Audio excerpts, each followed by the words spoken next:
Okay, so here's one of my favorite leg attacks off of a pass, right? We have first the pass, and then we have the straight ankle version or the heel hook version in case whatever competition you're doing or you're not allowed to heel hook in your gym or whatever, there's a straight ankle variation. But it's stepping in, and again, these are just my terms. You might use different words for different things, but this is my dialect, okay? Is I'm stepping in, hand on the hip, hand on the knee, okay? Kind of like I'm ready to do my M1 series, my Marcella 1, right? And I do this donkey kick, right? So again, I'm stepping in and I'm kind of making him heavy, kind of connecting him to the mat. Stepping up, I need to be able to take my hands away and stand on one leg because there's more than just this technique we're doing that is involved in this system that we'll talk about later. But for now, it's just being able to stand on one foot. Okay, right? So that's kind of where I can't stand on one foot if my foot's way out here. Yeah, I have to step up with my foot directly underneath my hips. So again, here I am, I'm on one foot, and now I go from the hip to the ankle, I lift. Now, just for the pass, I would just palm strike, pop, right there, into my leg drag position. So right off the bat, there's the pass, right? It's just stepping up, lifting, and palm striking, turning his hips away, okay?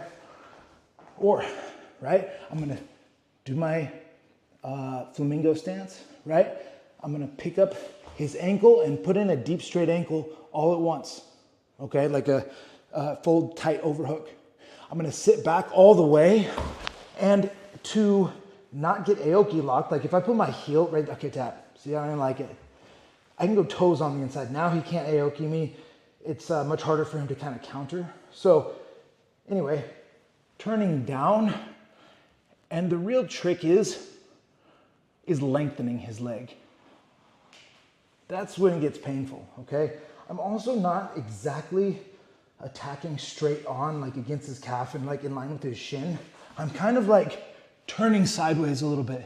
So now there's pressure going from the inside to the outside. That's why it's called the exit wound, because it feels like it's gonna break out the side and not like straight through. It's not really even attacking the calf so much. Ooh. Yeah, and it gets really painful really fast. So again, okay, we're stepping up and we're just lifting and I palm strike to pass, or maybe he's, driving back down. I'm just gonna take that, boom, and I go toes on the hip to not get Aoki'd. Turn all the way down and I just lengthen, okay? Think of it like this. My hips are the hydraulics, my arm is just a blade, okay? So I'm not like pulling with the blade. My hips are what do all the work. It's just there's this sharp forearm of mine driving directly up and against and then lengthening. Okay, well, what if we're in this type of a position? Okay, because another one of my favorite ways to get there is from Ashigarami, and I'll just throw my hands up in the air and go to topside, what I call topside Ashi. Which from here, I'll just pass anyway. Okay, so you gotta understand, like part of the system is about, it's not just the attack or just the pass, like you're taking whatever they give you, okay, and being able to really quickly go back and forth, between those things. So either way, I'm here, or again, no.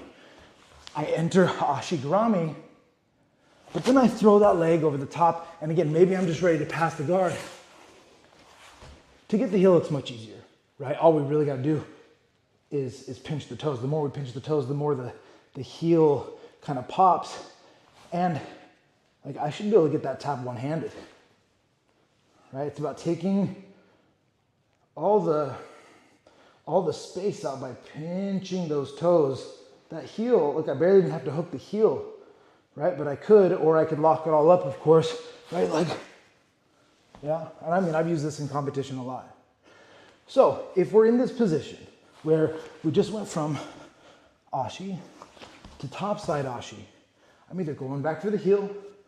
Maybe when I go back for the heel, he just turns his hips. And that's again when I swivel up and pass, okay? Or if I'm not allowed to heel hook, and I'm gonna hide my foot by going toes on the inside.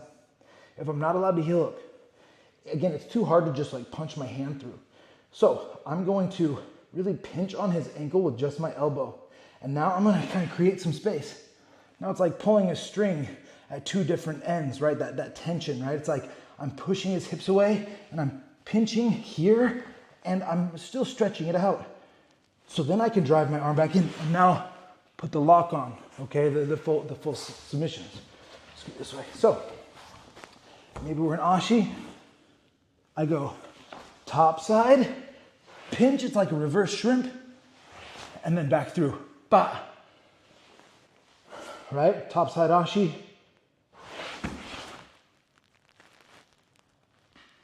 Yeah. Okay. So again, we have just the pass. We have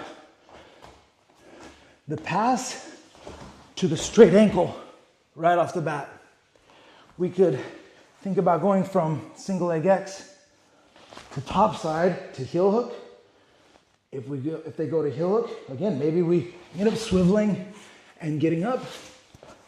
Or if I can't heel hook, I'm just creating the space to punch through, right? I'm really grabbing on with my toes on his hip and stretching him out. So a bit of a system there. Start with the pass. The pass is gonna set up the other attacks, right?